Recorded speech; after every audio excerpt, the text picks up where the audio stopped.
John, my husband, prides himself on being a top state university graduate working at a major corporation, and he's always hurling insults at me. Since it was a shotgun marriage, John seems to feel like he did a favor by marrying me. When I was about 9 months pregnant, we were invited to John's cousin William's wedding. We stood up to greet John's cousin and his wife as they approached our table, where my in-laws and I offered our congratulations. After the cousin couple moved to the next table, I sat down, only to have John suddenly douse me with beer. Stunned and voiceless, I was then berated by John. "It's common sense for a wife to remain standing."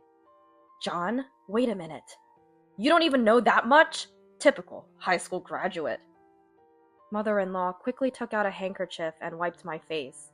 As I watched the drops trickle down from my bangs, I felt a surge of intense anger. I couldn't bear it anymore. I didn't care if he was the father of the child in my belly.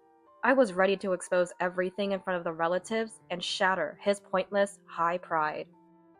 I'm Emily, a 42-year-old housewife. I met John through work. He was charming, like an actor. Competent, considerate, kind, with a calm way of speaking. I was impressed and quickly agreed when he asked me out. About a year later, after a series of days feeling unwell, a pregnancy test showed a positive result. Thinking John would be happy since we were in a serious relationship, I told him, only to receive a detached response. "Do you want to get married?" "Yes, of course." I was disappointed internally, as there was no proposal. Considering my health, we didn't have a wedding ceremony. After a family meeting, we registered our marriage and started living together. Even though we were newlyweds, I didn't expect a romantic life since we weren't young, and I was suffering from morning sickness. However, the lifestyle turned out to be quite different from what I had imagined. John, who had passed up the top university on his first attempt and graduated straight away, was always full of confidence, perhaps due to his good looks. "I want you to quit your job and focus on the house. My salary should be enough for us to live on." I quit my job before our marriage, as he had asked. To be honest, my morning sickness was so severe that I didn't feel confident balancing work and home. After marriage, his demeaning attitude towards me became more apparent. One day, I was so nauseous that I spent the entire day lying on the sofa, exhausted from just making breakfast and hanging laundry. When John returned from work, he saw dust on the floor and became angry. "You've been relaxing at home all day, and you couldn't even clean?" "I'm sorry. I've been too nauseous to get up. Can you buy something for dinner from the supermarket next door?" "Don't joke. You expect me to eat frozen food? What if I get sick? I'll give you 30 minutes to make dinner." Frightened by John's anger, I reluctantly complied. I made pork steak and soup while repeatedly going between the toilet and the kitchen. John criticized the meal. "My mom's cooking is way better. You can't even cook a meal. That's why you missed your chance to get married." Despite hardly being able to hold a knife properly, and him being in his first marriage at this age, he said such cruel things. Complaints like these were a frequent occurrence. On another day, when my morning sickness made it hard to eat, John made a comment like this. "Even when I'm hungover, I go to work, but you get to lie around at home. Must be nice." His attitude grew increasingly presumptuous, taking advantage of my silence. John's arrogance knew no bounds. Of course, I was grateful for his hard work, working late and sometimes even going on business trips. But I was thoroughly tired of him constantly belittling me. As I managed our limited budget and got better at handling household chores, he started mocking my educational background. John enjoyed watching quiz shows on TV, ridiculing the participants when they made mistakes. As the airing time often coincided with when I used the kitchen, I frequently ended up watching with him, which made me feel depressed. He especially liked shows where college students from his junior's university competed against students from other universities. "Hey, did you get that question?" "No." "That's the problem with high school graduates. You should start over from elementary school. Anyone who gets such an easy question wrong has a brain worse than a monkey's." "You're really smart, John." It was true. He was smart. But his pleasure in looking down on me spoiled his intelligence. "It'll be a problem if our child turns out as dumb as you." He said this with a nasty smile, and I didn't even feel like responding. To make matters worse, John was also quite stingy. He gets angry when I buy a candy for about $1, yet he goes to bars under the guise of work, socializing, and opens a bottle of expensive wine, using work fatigue as an excuse. Reluctantly, I had to dip into my savings from my single days to buy cakes and meet up with my friends or my sister Mia at cafes when John was at work.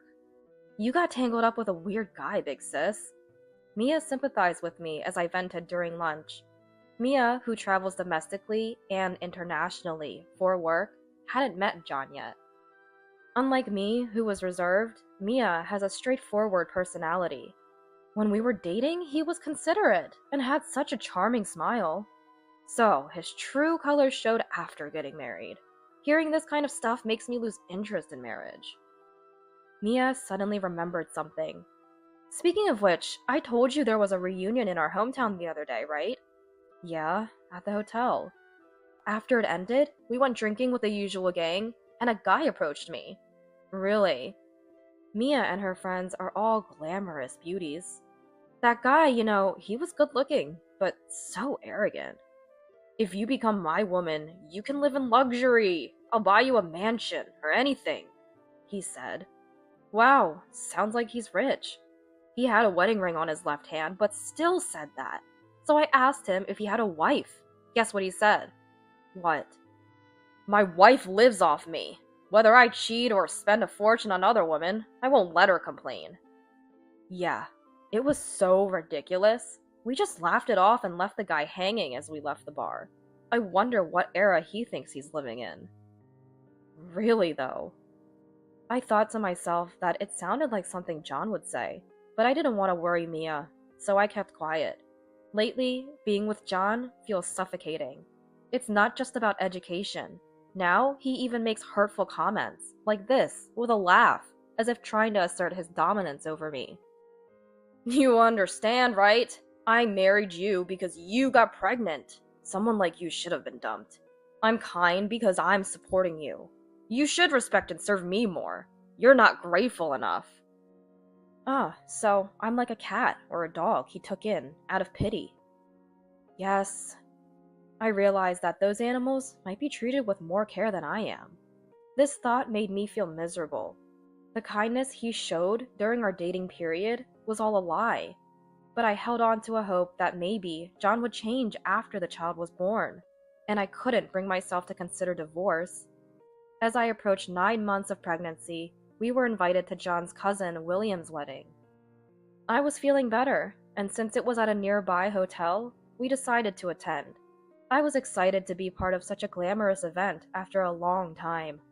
At the wedding, I was completely mesmerized by the bride's radiant beauty next to groom William. "She's so beautiful. I wish I could wear a dress like that someday." Then John laughed beside me. "Don't bother. It'll just make your ugly face stand out more." John whispered just quietly enough so his parents at the table couldn't hear. "You don't have to say it like that. Lose 44 pounds, get plastic surgery, and look 20 years younger.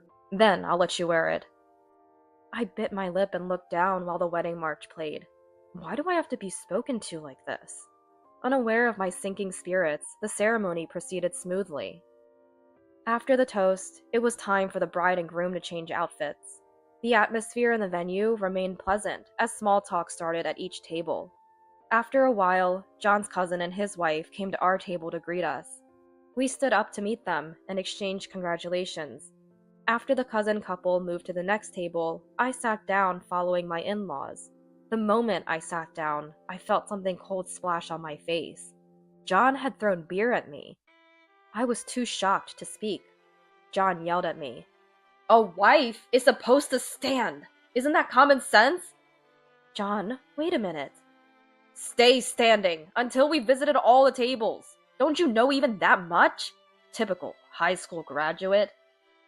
"John, what are you saying? It's okay, everyone. Please sit down. I'm sorry, my son seems to be mistaken." My mother-in-law quickly took out a lace handkerchief and wiped my face. Watching the drops trickle down from my bangs, I felt an intense rage. I couldn't stand it anymore. I didn't care if he was the father of my child. I was ready to expose everything in front of the relatives and shatter his unnecessary high pride. While John was berating me, a woman who had been silently observing everything approached. She had been sitting at the friends table of William's wife and came over as soon as John sat down. Oh, it's really him. That's the guy who approached us at the hotel bar. What happened? Oh, right! The man who hit on us despite wearing a wedding ring.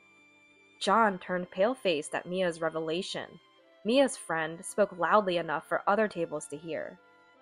What was it again? If you become my woman, you can live in luxury. I'll buy you a mansion or anything. Right, that's what he said.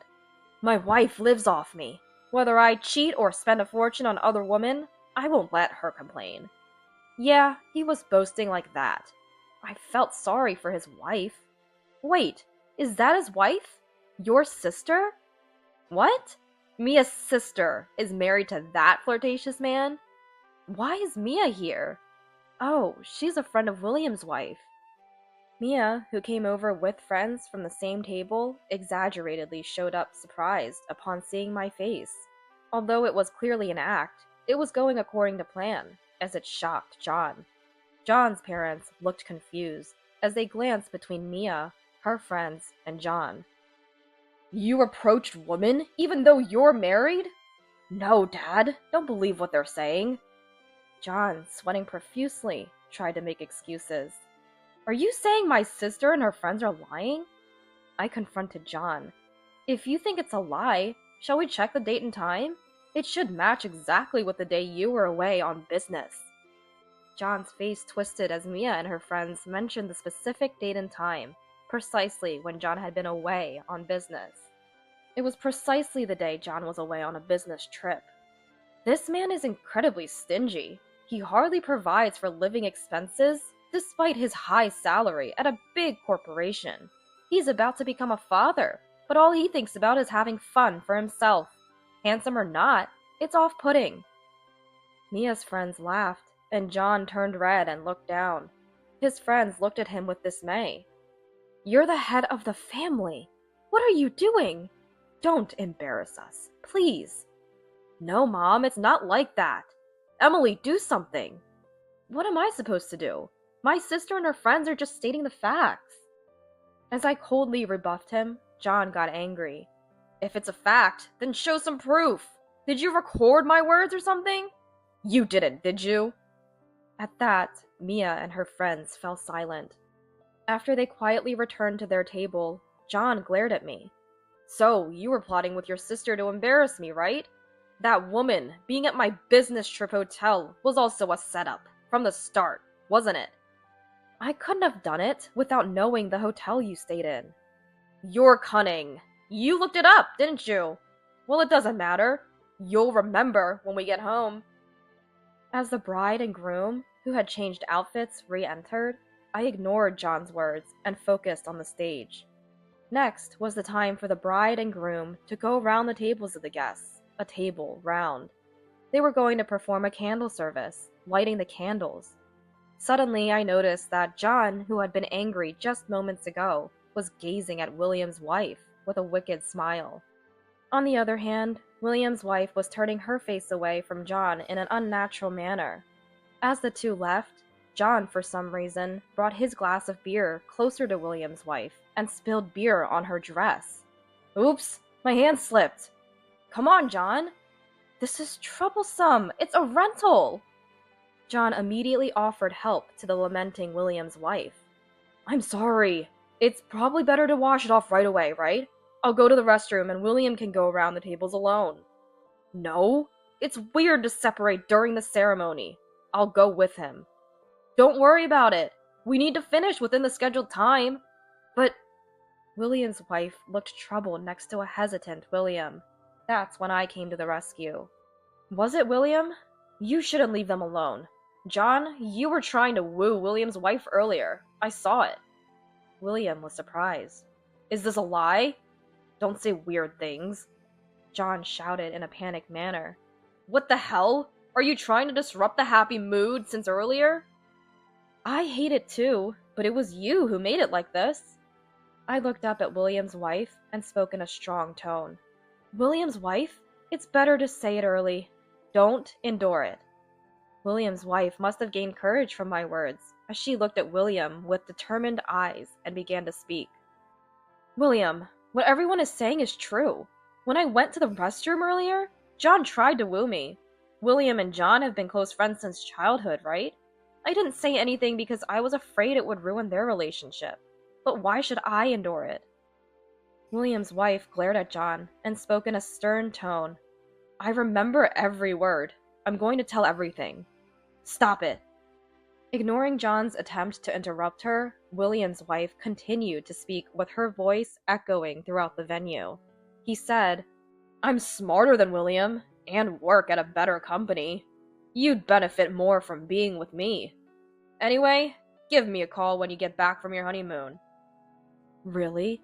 Between this and the incident with Emily's sister and her friend, he's truly a man without common sense. John looked flustered as he alternated between glancing at William's wife and William's angry face. William, you wouldn't believe a woman like her, right? We're best friends. Have you forgotten all the fun we had when we were kids? To John, who was speaking rapidly, William responded coldly. You should trust her. Hey, I knew you had a bad reputation with women, but trying to seduce a bride is ridiculous. Even if you're smart, I'm more decent as a person than you. William's anguished voice caused a stir in the venue. Why are the bride and groom coming to our table?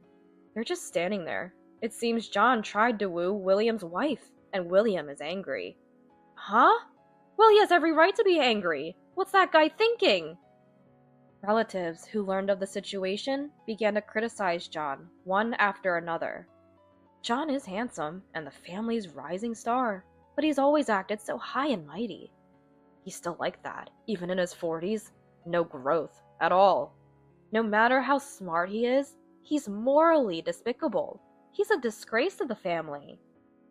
John's face turned red from his neck in no time as he listened to their comments. He's such a lousy guy. Maybe William should end their friendship. William is way cooler than that middle-aged guy. Shut up! John, who had stood up, shouted loudly throughout the venue. I was just teasing the bride a little, but she took it seriously. I invited her just to see if she'd easily fall for another man. It's a good thing she's not the type to be swayed by a random guy like that. You should thank me. Yeah. John exploded in anger at William, who smiled at the corner of his mouth. I bothered to attend this event, but it's enough. This ridiculous wedding is a waste of time. Dad, Mom, Emily, we're leaving. If you want to leave, go ahead. John was surprised when I announced this. I looked John straight in the eyes and made a clear declaration. I won't go back to that room anymore.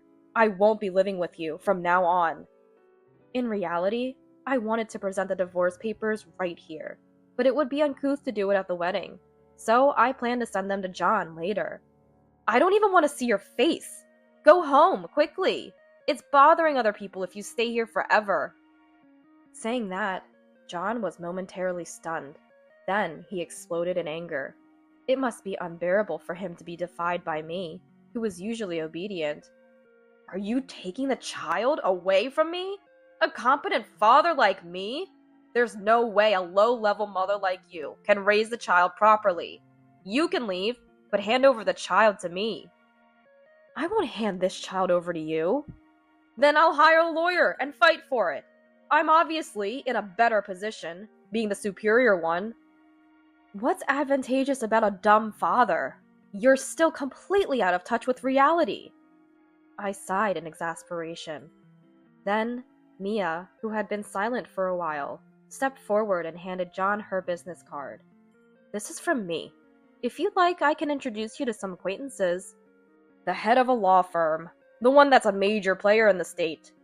You knew about it? You're quite well informed, big brother. Mia smiled. I didn't know your sister was a lawyer. Why didn't you tell me? Oh, did you want to know? I thought I'd spare your needlessly high pride from being wounded. That's right. Big Brother seems to have a misunderstanding. So, let me clarify. My sis may have only graduated from high school, but she prioritized her illness treatment and gave up her overseas studies. She had been accepted to Oxford University, but it's a shame she didn't go. Huh?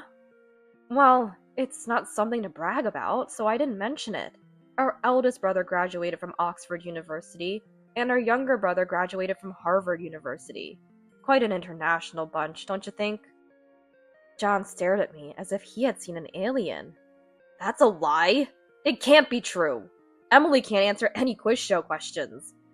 Because if I said I understood, your pride would be hurt, right? You believe you're smarter than me, and your daily routine is to belittle me.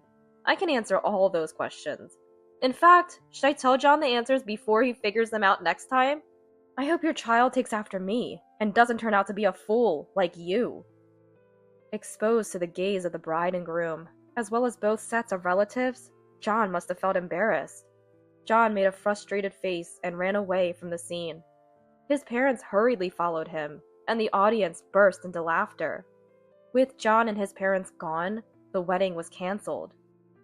William and William's wife decided to redo the reception with only their friends after discussing it. Although Mia and I apologized profusely to William and his wife for ruining their special day, William graciously forgave us. As I had declared to John, I stayed at Mia's house after the wedding. I had planned to stay in a hotel until I found a new place to live, but Mia invited me to her house. I arranged for a moving company and sent John the documents for alimony claims in the divorce trial the next day. Why do I have to pay alimony in the divorce trial? I just disciplined my wife. You're the one who decided to have a child on your own and raise it, so you're responsible for child support.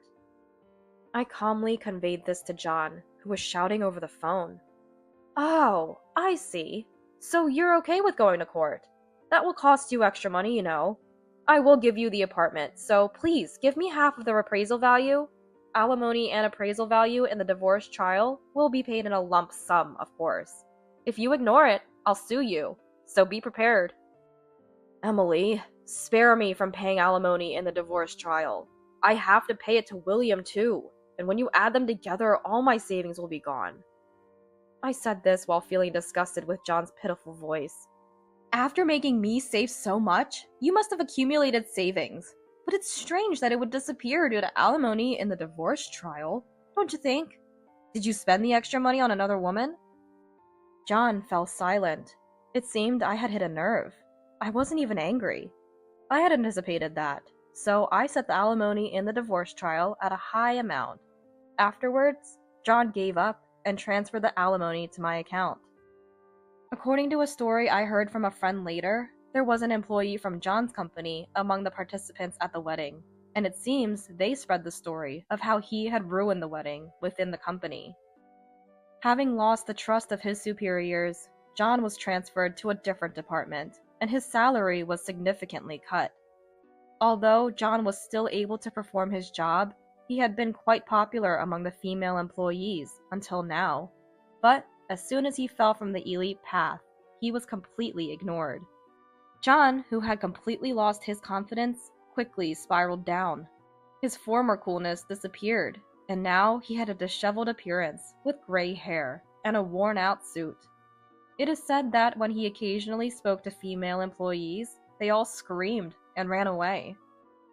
I successfully gave birth to a healthy son, and since my parents' house is far away, I raised the child with the help of Mia. We moved into the apartment I bought with the alimony from the divorce trial, and when a spot opened up at the child care center, I entrusted the child there and started working at Mia's office.